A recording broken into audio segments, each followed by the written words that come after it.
네, 저희는 이제 오순절에 성령 강림 후 첫째 주 성령이 시키시는 대로 라는 말씀을 함께 여러분들과 나누도록 하겠습니다. 먼저 지난주 금요일의 메시지를 좀 요약해 보면 영적 전쟁에 관한 부분들을 함께 이야기 나눴습니다. 믿는 사람들에게 영적 전쟁이 있습니다. 그러나 믿지 않는 사람들에게는 영적 전쟁이 없어요. 그런데 우리는 영적 전쟁이 있어요. 왜? 믿는 사람들에게는 나아가는 곳곳마다 하나님의 나라가 확장되는 여정이기 때문에 그렇습니다. 여러분들이 어떤 일을 하려고 하면, 그 자리에서 기도하려고 하면, 그 자리에서 말씀을 보려고 하면 부딪혀 오는 것들이 많아요. 왜?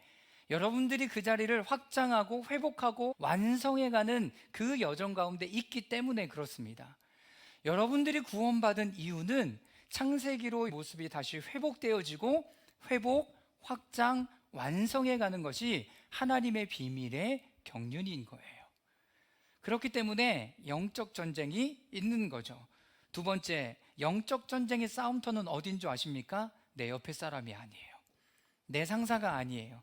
내 부하 직원이 아니라 우리 아이가 아니라 내 마음과 생각에 자리 잡고 있는 거예요. 옛 생각, 옛 마음, 그리고 내가 묶여져 있는 그것이 바로 영적 전쟁의 싸움터예요. 그러면 그 싸움에서 어떻게 승리를 선포하며 나아가는가?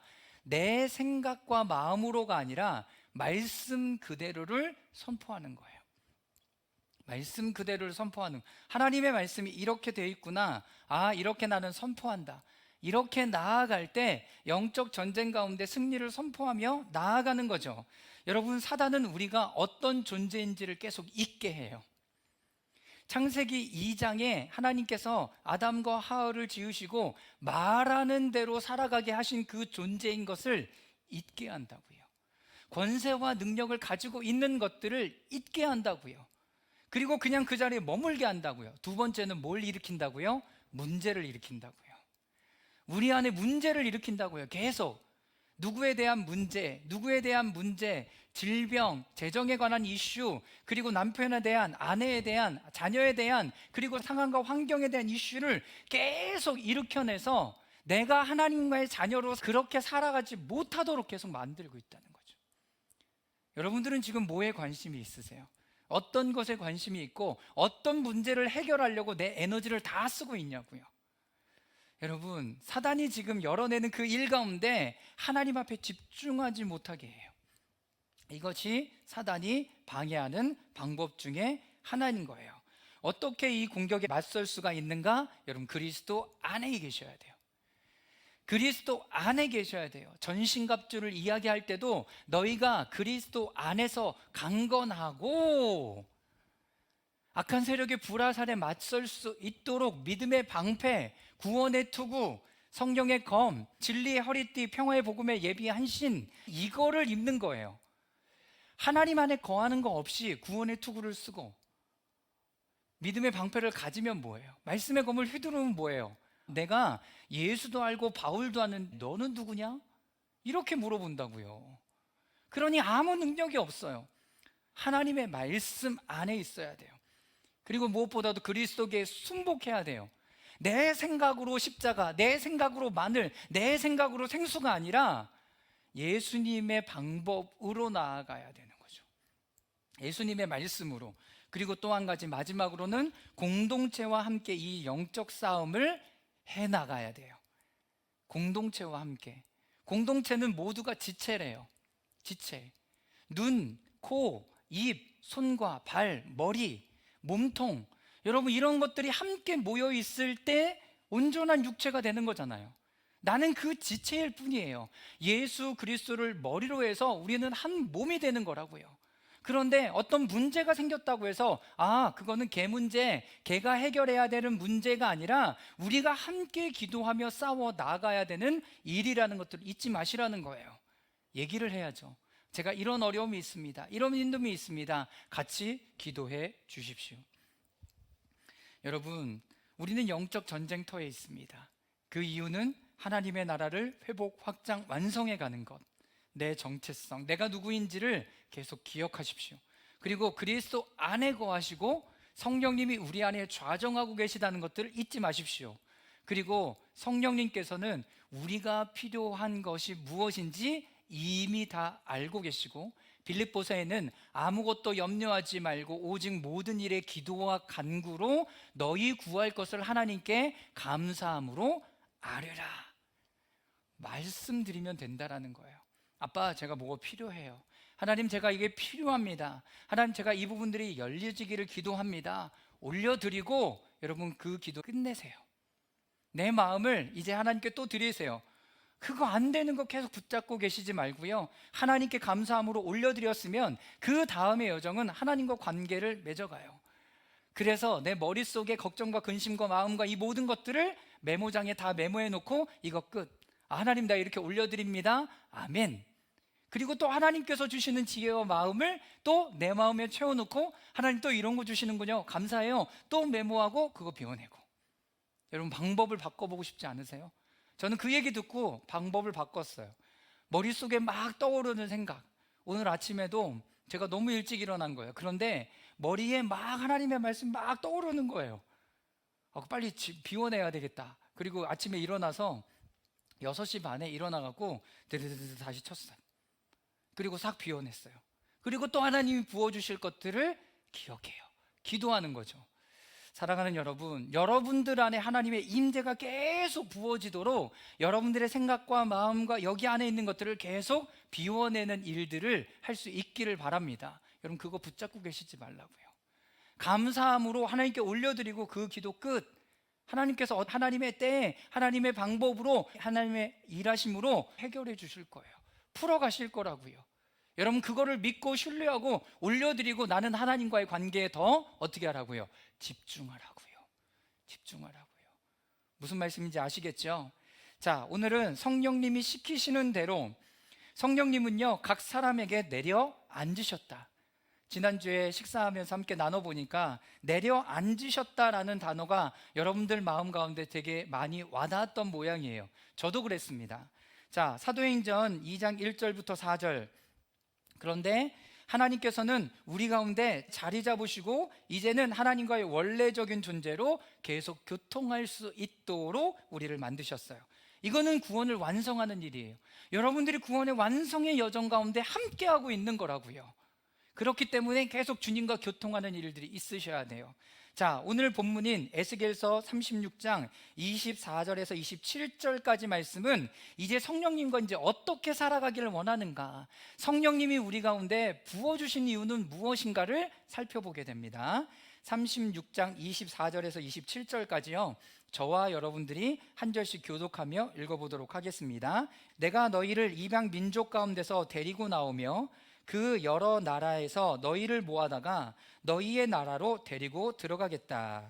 그리고 내가 너희에게 맑은 물을 뿌려서 너희를 정결하게 하며 너희의 온갖 더러움과 너희의 우상들을 섬긴 모든 더러움을 깨끗하게 씻어주며 너희에게 새로운 마음을 주고 너희 속에 새 영을 넣어주며 너희 몸에 돌같이 굳은 마음을 없애고 살갗처럼 부드러운 마음을 주며 너희 속에 내 영을 두어 너희가 나의 모든 율례대로 행동하게 하겠다.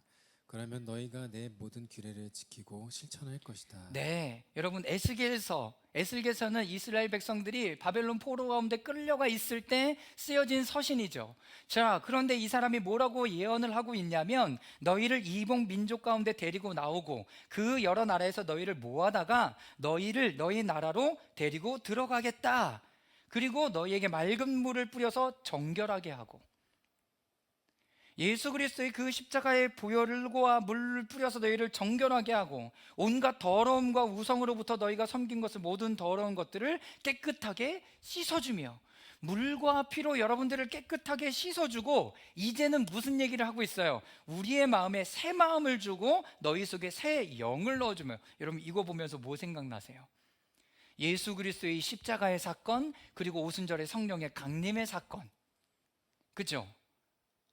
여러분, 이 에스겔 예언자가 이거를 다 보고 얘기했을까요?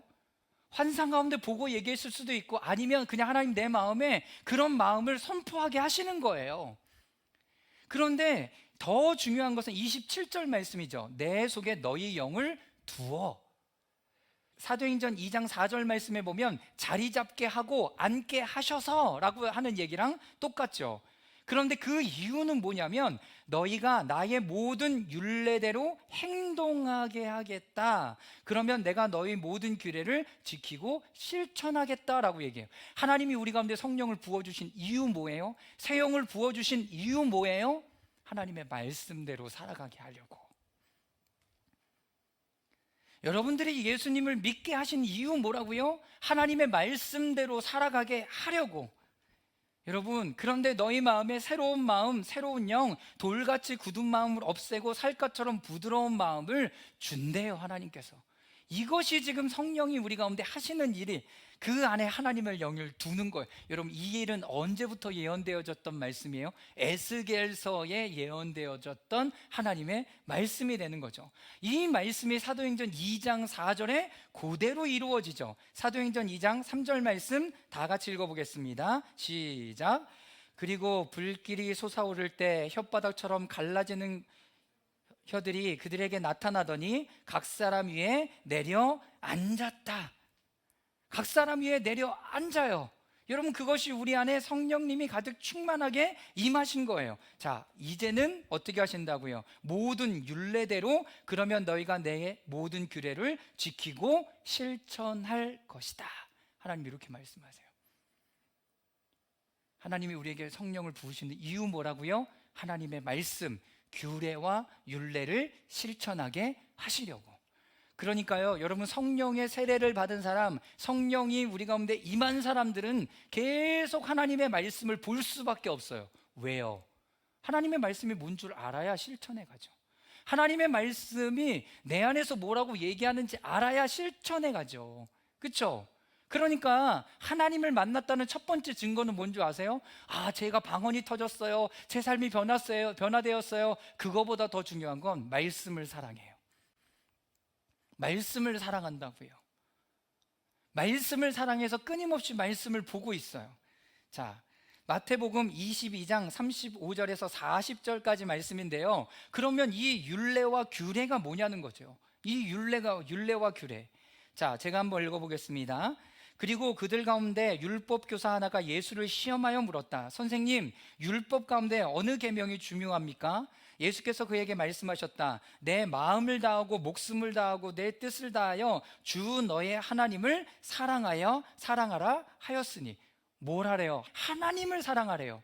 근데 뭘 다해? 마음을 다해. 그리고 목숨을 다하여 내 뜻을 다하여 주 너의 하나님을 사랑하여. 내 마음, heart, 내 soul, 목숨을 다하고 이런 모든 것을 다해서 하나님을 사랑하는 것이 율법과 규례에서 말하는 거라는 거예요.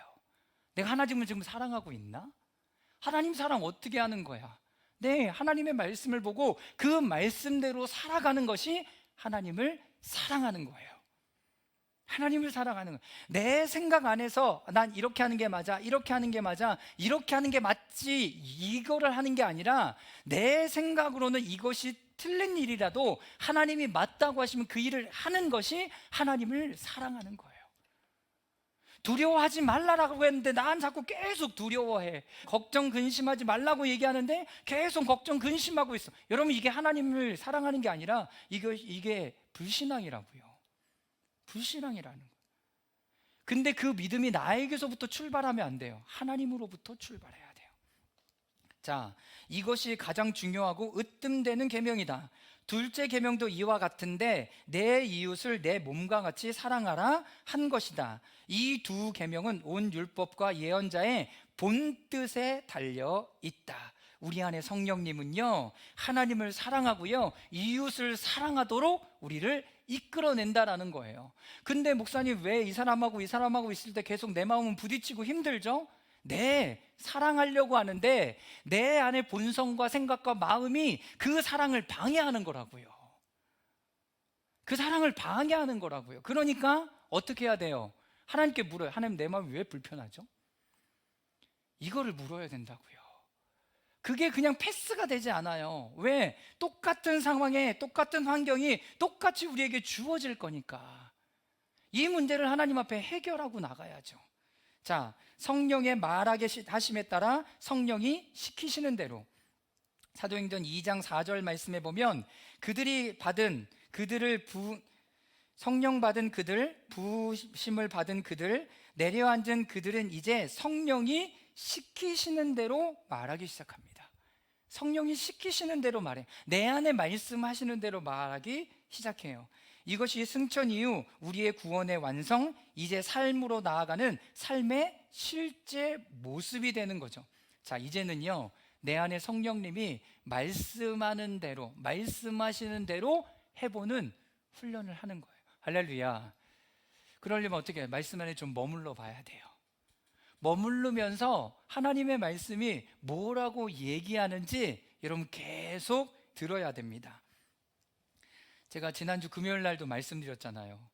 요 개념 하나가 저에게 2025년에 완전히 새롭게 열린 개념 중에 하나예요. 성령님이 말씀하시는 대로. 이 개념을 왜 몰랐을까? 성령님이 내 안에 말씀하시는 대로 말한다. 너무 당연한 거 아니야? 그런데 이 말씀이 제 안에 자리 잡기 시작하니까요, 창세기 2장부터 계시록까지 이 말씀이 하나님의 사람들이 어떻게 말하는가 봤더니 성령님이 말하는 대로 계속 말하고 있었더라고요. 자, 보세요. 창세기 2장과 3장에 아담과 하와의 모습이 이었다는 것을 알 수 있습니다. 하나님의 모양, 하나님의 형상, 하나님의 자녀, 동역, 함께하는 사람의 바른 모습입니다. 자, 우리 또 한 번 인사하겠습니다. 당신은 하나님의 자녀입니다. 다시 한번, 당신은 하나님의 동역자입니다. 네, 여러분, 동역자가 여기에 있어요. 동업자가 여기에 있어. 그럼 동업자 모르게 내가 이 일을 하면 돼요, 안 돼요? 안 돼요. 이건 사업하지 않는 사람이라도 너무나 일반적으로 가지고 있는 상식이에요. 그런데 그럴 때 그렇게 아무도 모르게 이제 일하면 문제가 터지기 시작하는 거죠. 너 왜 돈 그렇게 썼어? 야, 이거 당연한 거 아니야? 아니, 얘기를 해야지. 어디서부터 문제가 시작되는 거야? 왜 얘기를 안 해? 여기서부터 시작되는 거죠. 자, 창세기 2장 15절 말씀 읽겠습니다. 시작. 주 하나님이 사람을 데려다가 에덴 동산에 두시고 그것을 맡아서 돌보게 하셨다. 네, 아담은요, 하나님의 동업자예요. 근데 뭐 하기를 원해요? 회복, 확장, 완성시키기 위해서 하나님이 동업자로 택하셨어요. 아담이 뭐 한 거 없어요. 그런데 하나님이 그냥 택하신 거예요. 이것이 인간의 원래 사명이에요. 창세기에 내가 누구인지 모르게 하는 거 누가 하는 거라고요? 사단이 하는 거라고요. 사단이 그렇게 계속해요. 근데 하나님은 계속 우리가 하나님의 자녀이고 권능과 능력을 가지고 있고 너는 나와 함께 일하는 자다라고 하나님 계속 손붙들어서 계속 나를 이끌어 가세요. 여러분, 준비가 된 사람은 어떤 사람이에요? 그렇게 가자라고 얘기했을 때 네, 함께 갈게요 라고 하는 사람이에요. 그런데 못 가는 사람은 항상 모르는 어떤 핑계를 대요. 제가 아직 준비가 안 돼서. 준비는 죄송하지만 평생 안 돼요. 준비는 평생 안 돼요. 하나님이 가자 하실 때 가는 것이 최선의 준비가 된 때라는 거예요. 여러분, 그걸 신뢰하십시오. 그걸 신뢰하세요. 하나님의 마음과 뜻으로 그것을 돌보게 하시고 생육하고 번성하고 땅에 충만하게 하셨습니다. 여러분, 이것이 하나님의 원래의 모습이에요. 여러분, 근데 기가 막힌 말씀 보세요. 19절에서 20절까지 우리 다 같이 한번 읽어보겠습니다. 주 하나님이 시작. 들의 모든 짐승과 공중의 모든 새를 흙으로 빚어서 만드시고 그 사람에게 이끌고 오셔서 그것이 그 사람이 그것들을 무엇이라고 하는지를 보셨다. 그 사람이 살아있는 동물을 하나하나 이르는 것이 그대로 동물의 이름이 되었다. 그 사람이 모든 집 짐승과 공중의 새와 들의 모든 짐승에게 이름을 붙여주었다. 그러나 그 남자를 돕는 사람 곧 그의 짝이 없었다. 여러분, 여기 보세요. 그 사람이 그것들을 무엇이라고 하는지를 하나님께서 어떻게 보고 계세요. 하나님이 보고 계세요. 그리고 그 사람이 살아있는 동물들을 하나하나 어떻게 일러요. 다시 말하면 이름을 붙여서 부르는 거죠. 그랬더니 그대로 동물들의 이름이 되었다. 제가 주목하는 그 부분은 여기에요. 사람이 그것을 이렇게 부르니까 그 사람이 그렇게 돼요. 여러분, 이것이 창세기 인간이 가졌던 능력이었어요. 말하는 대로 이루어지는 거예요. 여러분, 이 시인이 그리고 노래의 가사를 쓰는 사람들이 말하는 대로 이루어졌다라고 얘기하는 것, 그냥 꽃에 불과했지만 이름을 불러주니 나에게 의미 있는 존재가 되었다라고 얘기하는 것처럼, 우리가 지금 해야 되는 것은 그것을 보고 하나님의 말씀대로, 하나님의 마음대로, 하나님의 뜻대로 어떻게 해요? 불러야 돼요. 불러야 된다고요. 그리고 그 사람이 모든 집짐승과 공중의 새와 들의 모든 짐승에게 뭘 붙여줘요? 이름을 붙여줘요. 여러분, 이 권세와 능력이요, 믿지 않는 사람들에게도 다 있는 거 아세요? 믿지 않는 사람들도 자기 아기의 이름들은 다 자기가 지으려고 해요. 뜻과 의미를 가지고. 그러나 또 그것을 누가 지었든지 상관없이 자신의 이름을 하나님 앞에 확인받는 순간 여러분들은 다시 태어나는 거예요. 다시 태어나는 거라고요. 그런데 그 권세를 사용하면 더 좋겠죠. 하나님이 아비의 모습으로 자녀의 이름, 자녀의 정체성을 부여하는 거예요. 얼마나 멋집니까? 그래서 그렇게 부르는 거잖아요. 그런데 그렇게 부를 때 그 존재가 그렇게 된다라는 거예요. 여러분, 이거 엄청난 일이에요. 엄청난 일이에요. 그런데 타락 후 인간이 말이 능력을 잃어가기 시작해요. 말하는 대로 되는 게 아니라 자신의 생각대로 말하고, 자신의 마음대로 말하고, 자신의 상황과 형편대로 말하고, 여러분, 그렇게 말하는 존재가 되어버립니다. 창세기 3장 1절부터 6절까지 말씀인데요, 이 말씀은 너무나 여러분들이 잘 아시죠? 자, 4절 말씀 보겠습니다. 4절 말씀 다 같이 한번 읽어보겠습니다. 시작. 뱀이 여자에게 말하였다. 너희는 절대로 죽지 않는다. 왜 하나님이 죽는다 그러는데 뱀의 얘기를 듣고 야, 나 안 죽어, 왜 이러고 있죠? 하나님이 하신 얘기를 그대로 받아들이는 게 아니라 그 말씀에 대한 자신의 생각과 마음으로 말씀을 어떻게 해요? 버전 다운 시키고 있는 거죠. 말씀의 가치를 떨어뜨리고 그렇게 말을 사용해 버리는 거죠. 여러분, 우리가 주의해야 할 것, 이제 인간은 하나님의 말씀대로 말하는 것이 아니라 말씀에 대한 자신의 생각과 마음, 감정으로 말하고 있다라는 거예요. 여러분들의 감정은 중요해요. 근데 그 감정은 영원하지 않아요. 흘러간다고요. 감정은 윤리성이 없어요. 감정은 윤리성이 없어요. 그런데 그것을 어떻게 표현하느냐에 따라서 윤리성이 부여가 돼버려요. 내 마음에 사단이 그렇게 얘기했을 때 그 마음이 들 수 있죠. 근데 내가 그것을 취해서 내가 말아버리는 순간 그것이 내 말이 되어버려요. 그러니까 능력이 없어져 버리는 거죠. 무슨 말씀인지 이해가 되실까요? 인간이 타락하면서 우리의 생각과 마음에 하나님의 말씀을 판단하고 재단하기 시작해요. 그래서 그 생각과 마음대로 말하기 시작하는 거죠. 자, 하나님께서요, 우리 가운데 이렇게 이제 말씀하십니다. 출애굽기 4장 12절 15절 말씀 우리 다 같이 한번 읽어보도록 하겠습니다. 시작. 그러나 가거라, 내가 말할 것을 내가 돕겠다. 내가 말할 수 있도록 내가 너에게 가르쳐 주겠다. 너는 그에게 말하여 주어라. 내가 할 말을 그에게 일러 주어라. 내가 말을 할 때에나 그가 말할 때에 내가 너희를 둘 다 돕겠다. 너희가 하여야 할 말을 가르쳐 주겠다. 타락 후 인간의 말하는 게 두려워요. 저도 예전에 어렸을 때 말하는 게 너무나 두려웠어요. 그런데 목회자가 되고 계속 말하는 자리에 있고 하니까 이제는 말하는 것이 저에게 익숙해지기도 해요. 그런데 더 중요한 건 뭐예요? 내 안에 어떤 말을 담을까가 더 중요한 거잖아요. 여러분들 안에는 어떤 말을 담고 있습니까? 그 말을 어떻게 표현해냅니까? 여러분, 중요한 것은 뭐냐면 내 안에 어떤 말을 담는가. 그런데 출애굽기에 모세에게 하나님께서 말씀하세요. 내가 너를 돕겠다. 내가 할 말을 할 수 있도록 내가 너에게 가르쳐 주겠다. 내가 내 입과 함께 있어 내 할 말을 가르쳐 주겠다라고 말씀하시는 게 하나님이세요. 모세에게.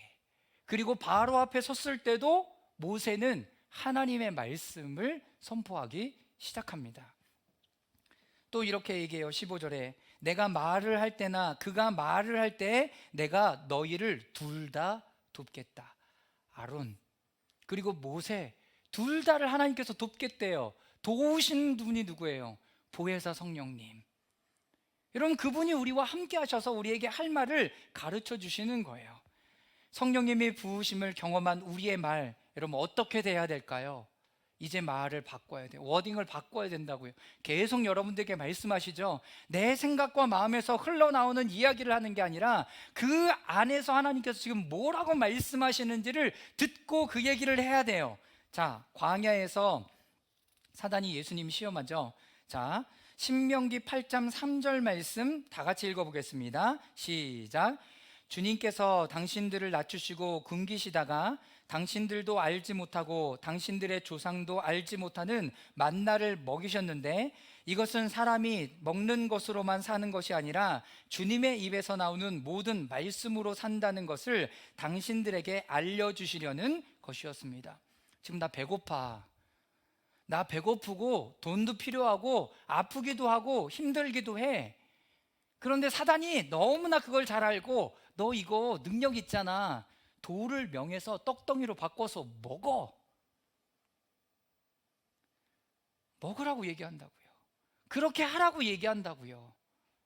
이것이 창세기 2장에 3장에 아담과 하와에게 다가갔던 사단의 시험이었다고요. 예수님 뭐라고 얘기하십니까? 이것은 사람이 떡으로만 사는 게 아니라 주님의 입에서 나오는 모든 말씀으로 산다는 것을 당신들에게 알려주시려는 것입니다. 여러분 배워서 알아요? 여러분 그러면 그럴 때 하나님의 말씀은 뭐라고 하는지 여러분 귀 기울여 보시라고요. 하나님 제가 아파요. 하나님 재정 이만큼 필요해요. 먹을 것이 이만큼 필요합니다. 내가 지금 이 문제를 해결해야 돼요. 하나님 모르신다고요? 아니요, 아세요. 아시는데 하나님이 요것 가운데 어떻게 일하실지 하나님께서 주목하고 여러분들 안에 하나님의 말씀을 선포하기를 원해요. 사람이 떡으로만 사는 것이 아니라 하나님의 입에서 나오는 말씀으로 살아가는 것입니다. 자, 두 번째 시험이 있을 때 신명기 6장 13절 말씀이죠. 또 함께 읽어보도록 하겠습니다. 시작. 당신들은 주 당신들의 하나님을 경외하며 그를 섬기며 그의 이름으로만 맹세하십시오. 네, 사단이 뭐라고 얘기했길래 그래요? 주 너의 하나님께 경배하고 그러므로 내가 내 앞에 엎드려 절하면 이 모든 것을 너에게 주겠다라고 얘기해요. 하나님께서 이 모든 것을 우리에게 주는 게 아니라 사단에게 절하며 이 모든 것을 준다라고 얘기해. 한 번만 숙여. 한 번만 그냥 이거 눈 감으면 되잖아. 그런데 뭐라고 얘기해요? 성경에 기록하기를 주 너의 하나님께만 경배하고 그분만을 섬기고 그 이름으로만 맹세하십시오. 이게 신명기의 말씀이라고요. 예수님이 지금 어떻게 하고 있어요? 신명기의 말씀을 가져다가 사단에게 이야기하고 있어요. 자신의 생각대로요? 아니요, 말씀 있는 그대로를 얘기해요. 그러니까 우리가 바꿔야 되는 건 말씀에 있는 그대로를 선포하는 거예요. 누구에게? 나에게 선포해 보라고요. 여러분들의 상황에 선포해 보라고요. 여러분들의 가정에 선포하고 남편과 아내와 자녀들에게 선포해 보라고요. 쟤는 안 돼, 안 변해가 아니라 변하고 있구나, 변했구나, 새로워지고 있구나, 하나님이 일하시고 계시구나. 여러분 그렇게 선포하시라고요.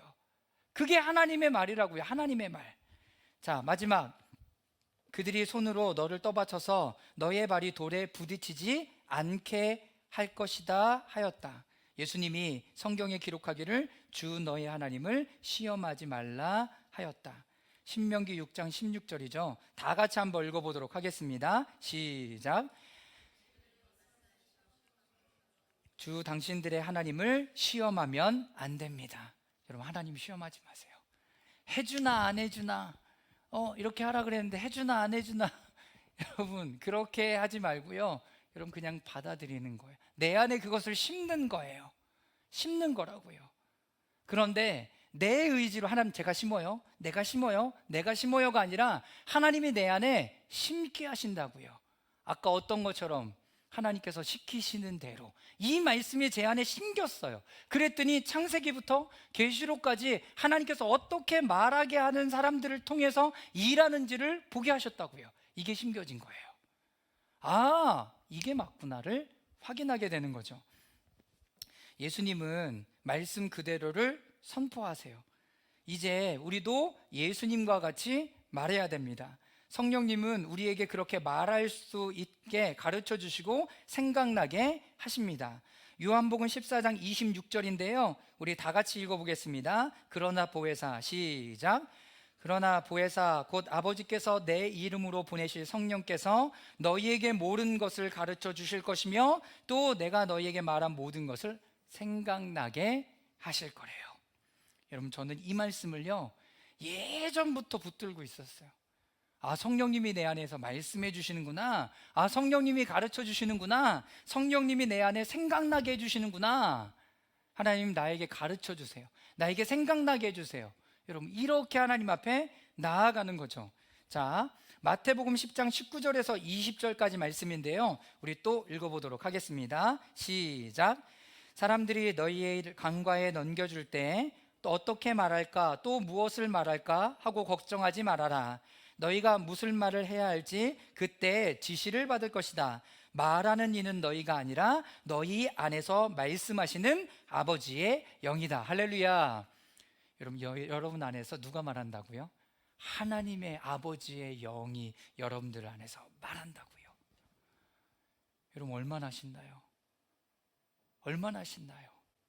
그래서 저하고 되게 친한 목사님 한 분은요, 목사님 설교 어떻게 해야 돼요? 그러면 설교를 이렇게 원고로 다 준비하래요. 그리고 원고를 안 갖고 설교단에 올라가래요. 그냥 성령님이 그 안에서 말씀하시는 대로 플롯을 가지고 말하실 수 있게. 그게 진짜 설교라는 거예요.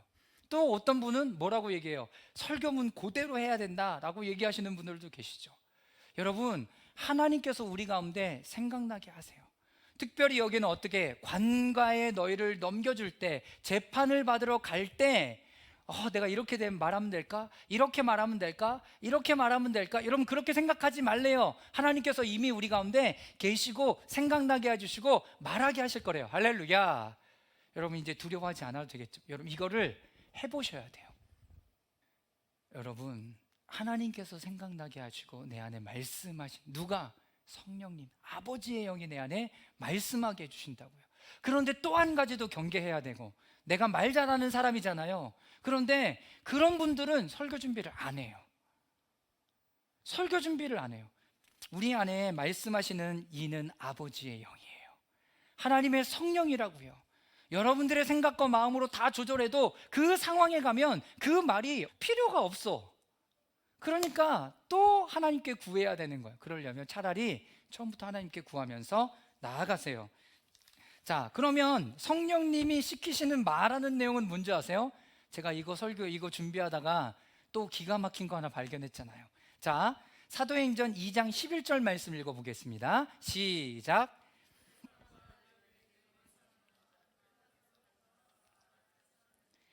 우리는 저들의 하나님의 큰 일들을 방언으로 말하는 것을 듣고 있어.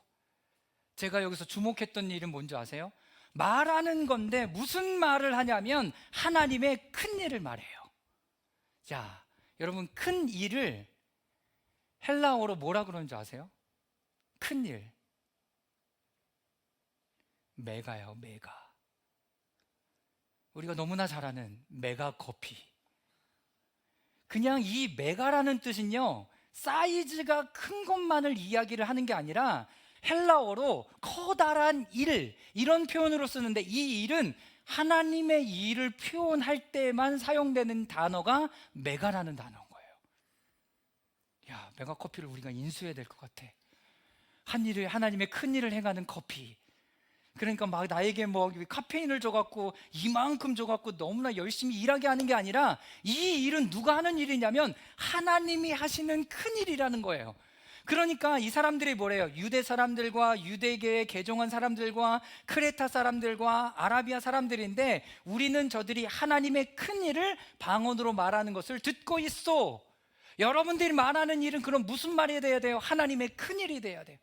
하나님의 나라의 거대한 이 영적 전쟁에 대한 이야기가 되어야 되는 거예요. 할렐루야.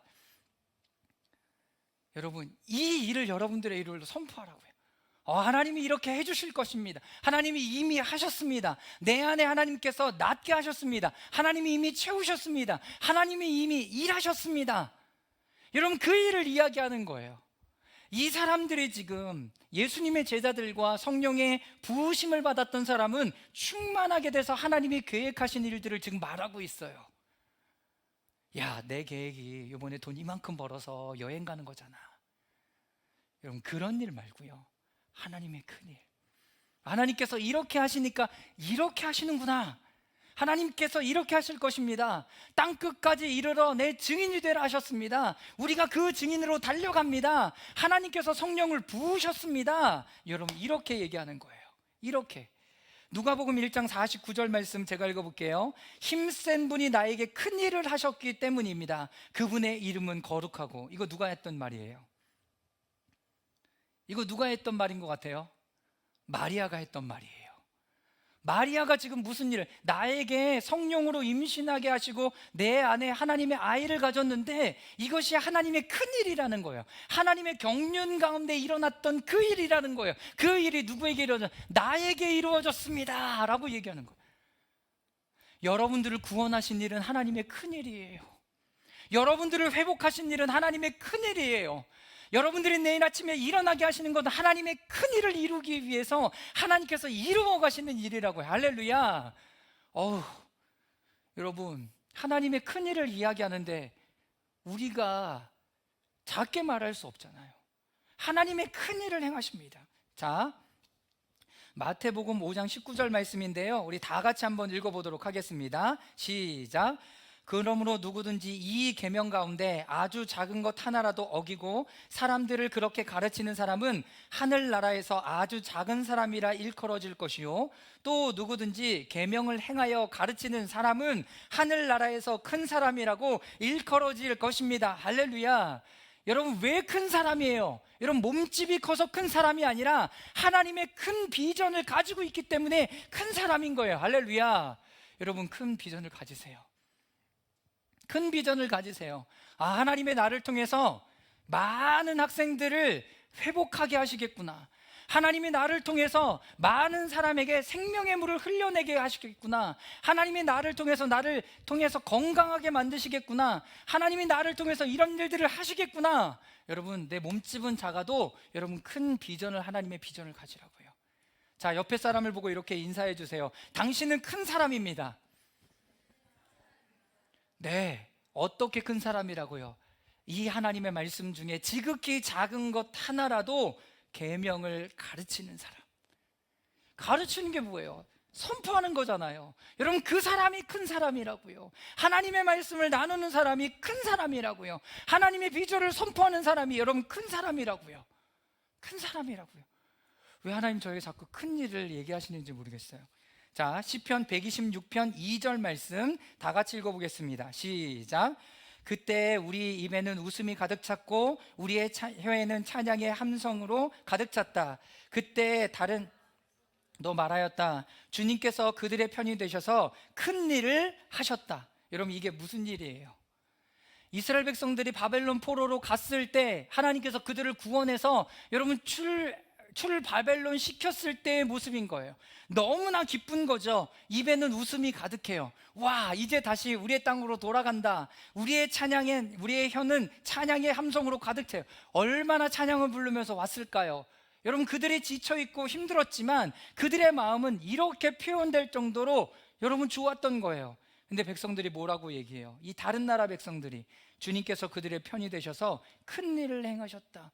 하나님의 구원의 놀라운 역사, 하나님의 나라를 다시 일으키시는구나, 회복해 하시는구나. 여러분, 그 일이 나에게 일어났잖아요. 나는 이미 큰 일을 경험한 사람이에요. 구원의 역사를 경험한 사람이에요. 이제 나누세요.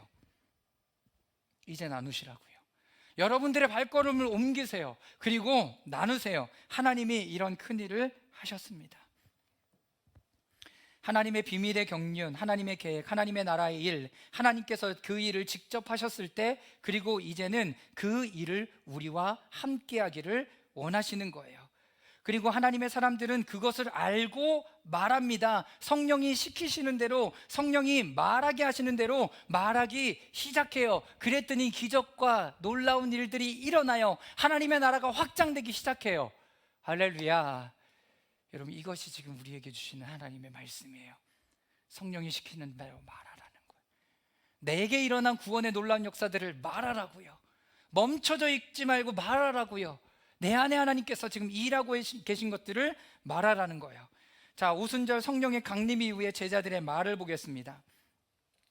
자, 사도행전 2장 14절 말씀 다 같이 읽겠습니다. 시작. 베드로가 열한 사도와 함께 일어나서 목소리를 높여서 그들에게 엄숙하게 말하였다. 유대 사람들과 모든 예루살렘 주민 여러분, 이것을 아시기 바랍니다. 내 말에 귀를 기울이십시오. 여러분, 내 말에 귀를 기울이십시오. 이것을 보십시오 라고 얘기하는데 누구 얘기한다고요? 요엘 선지자를 시켜서 했던 이야기 베드로가 선포하고 있어요. 여러분들의 얘기는 하나님의 이야기인 거예요. 하나님의 이야기를, 그 하나님의 놀라운 이야기, 메가네로티브 되는 하나님 나라의 일을 이야기하라고요. 요엘 선지자처럼 성령을 부으셨다라는 이야기 지금 하고 있죠. 자, 사도행전 2장 22절 말씀 또 읽어보도록 하겠습니다. 시작. 이스라엘 동포 여러분, 이 말을 들으십시오. 여러분은 아시는 바와 같이 나사렛 예수는 하나님께서 기적과 놀라운 일과 표징으로 여러분에게 증명해 보이신 분입니다.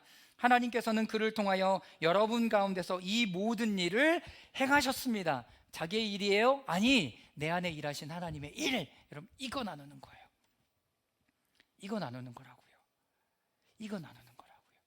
할렐루야. 그러면 주목해야죠. 하나님 내 안에 어떤 일 행하셨지?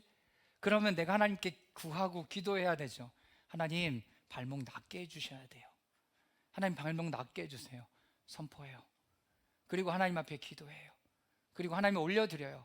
그리고 시시때때로 뭐 확인해야 돼요? 내 발목이 시큰데나 안 시큰데나. 여러분, 그 일을 해봐야 이거를 나눌 수 있게 돼요. 베드로와 요한 제3시 기도 시간에 어떤 일이 있어요? 베드로가 이야기하기를 은과 금은 내게 없으나 내게 있는 것을 그대에게 주니 나사렛 예수 그리스도의 이름으로 일어나 걸으시오라고 말하고, 내 안에 있는 건 뭐예요? 하나님의 성령의 역사. 여러분, 이거를 선포하고 나누는 거예요. 사도행전 4장 8절입니다. 함께 읽겠습니다. 시작. 그때 베드로가 성령에 충만하여 그들에게 말하였다. 백성의 지도자들과 장로 여러분, 베드로가 성령에 충만하게 돼서 말해요. 성령에 충만하게 돼서 말해요. 자, 사도행전 4장 20절. 우리는 보고 들은 것을 말하지 않을 수 없습니다. 25절, 26절. 다윗이 성령으로 예언했던 하나님의 말씀, 다윗의 입을 빌어서 성령으로 이렇게 말하였습니다 라고 이야기를 하는 거예요. 자, 우리의 입에 누구를 가지라고요? 어떤 말씀, 내 마음에 어떤 말씀, 하나님의 말씀을 가지라고요. 그리고 그 말씀을 선포하시라고요. 내 생각과 마음과 상황과 환경으로 하나님의 말씀을 재단하지 말고요, 있는 그대로 그 상황 안에서 선포하시라고요. 여러분, 그것이 하나님의 말씀인 거죠. 자, 정리하면서 주간에 성경 통독하면서 있었던 하나님의 말씀입니다. 자, 갈라디아서 5장 16절 말씀이에요. 함께 읽겠습니다. 시작. 내가 또 말합니다. 여러분은 성령께서 인도하여 주시는 대로 살아가십시오. 그러면 육체의 욕망을 채우려고 하지 않을 것입니다. 네, 무슨 말씀인지 아시죠? 성령의 인도하시는 대로 따라가래요. 성령의 말하시는 대로 따라가래요. 자, 18절 함께 읽겠습니다. 시작. 그런데 여러분이 성령의 인도하심을 따라가면 율법 아래에 있는 것이 아닙니다. 해야 된다는 그런 의무감으로 하는 게 아니라 자원하는 마음으로 성령께서 내 안에 말씀하여 주시는 대로 여러분 그 일을 하면서 나아가는 거예요. 자, 22절 말씀 다 같이 읽겠습니다. 성령의 열매는 시작. 그러나 성령의 열매는 사랑과 기쁨과 화평과 인내와 친절과 선함과 신실과 온유와 절제입니다. 이런 것들을 막을 방법은 없습니다. 24절 읽을게요. 시작. 그리스도 예수께 속한 사람은 정욕과 욕망과 함께 자기의 육체를 십자가에 못 박았습니다. 여러분, 성령의 열매, 여러분들이 보실 수 있어요.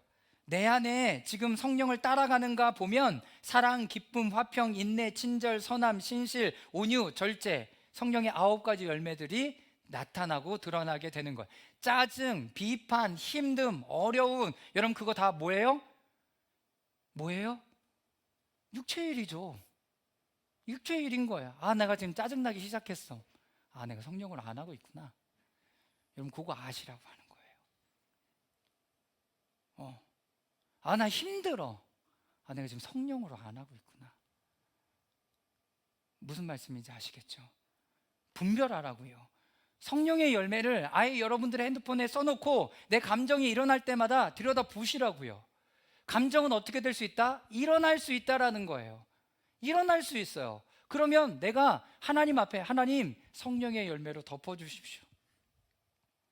기쁨으로 나를 덮어주십시오. 하나님의 사랑으로 덮어주십시오. 여러분 그렇게 기도할 수 있잖아요. 이것이 바꾸는 거예요. 이것이 악을 선으로 바꾸는 일이라고요. 여러분 이걸 연습하셔야 됩니다. 자, 26절, 25절입니다. 읽겠습니다. 시작. 우리가 성령으로 삶을 얻었으니 우리는 성령이 인도해 주심을 따라 살아갑시다. 데살로니가 전서 2장 4절입니다. 우리는 하나님께 검정을 받아서 맡은 그대로 복음을 전합니다. 여기 검정 교과서 있잖아요. 검정 교과서는 뭐예요? 확인이 되고 검수를 받은 교과서예요. 그런데 우리는 하나님께 검정을 받아서 맡은 그대로 복음을 전합니다. 내 안에 하나님께서 말씀하시는 대로 확인받아서 복음을 전한다라고 얘기하는 거죠. 데살로니가 전서 2장 13절 다 같이 읽겠습니다. 이것은 시작. 우리가 하나님께 끊임없이 감사하는 것은 여러분이 우리에게서 하나님의 말씀을 받을 때 사람의 말로 받아들이지 아니하고 실제 그대로 하나님의 말씀으로 받아들였기 때문입니다. 이 하나님의 말씀 또한 신도 여러분 가운데서 살아 움직이고 있습니다. 할렐루야. 여러분 말씀 받을 때 어떻게 받으라고요? 아, 하나님이 지금 나에게 말하는구나. 하나님이 지금 나에게 말하는구나. 두 가지 반응. 첫 번째, 마음이 불편해. 왜? 내 생각과 마음은 그게 아니거든. 그러니까 마음이 불편해. 여러분 그것도 하나님이 주시는 반응이에요.